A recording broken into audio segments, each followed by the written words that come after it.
दिल्ली रे parliament BJD कौन stand doctor पात्र मीडिया बाइट्स रे कहितले।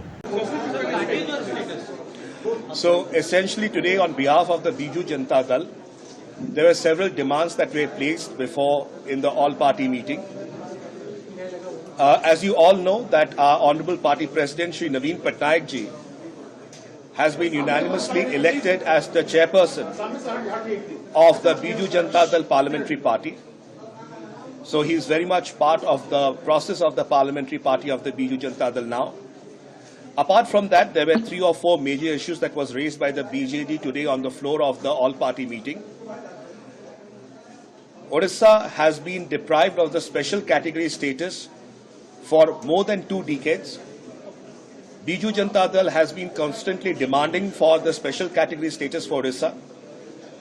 In the all-party meeting, we had political parties from Bihar and Andhra Pradesh also demanding special category status for their respective states. Biju Janata Dal has demanded for special category status for Odisha. We join issue with our other counterparts from other states as well, who feel there is a similar need required for their respective states. The second issue is the non-revision of the coal royalty for the state of Odisha over the last 10 years.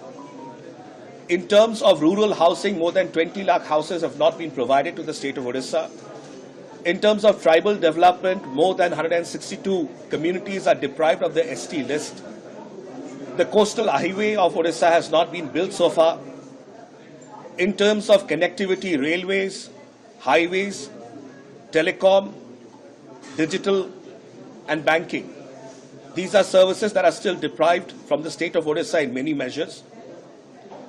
And one of the key areas, this is about federalism, and we did raise the issue about the declining central transfers of funds to states and the need to actually work towards it. So one of the issues that we raised was that the governor of Odisha, his son, had assaulted an ASO who is a staff in the Raj Bhavan. And despite the governor's son of Odisha, the governor of Odisha's son, assaulting the staffer inside the premises of the Raj Bhavan, an FIR being filed, medical examination being done, no action being taken so far by the state police is extremely shocking. That the rule of law today is not being followed by the state of Odisha and its government.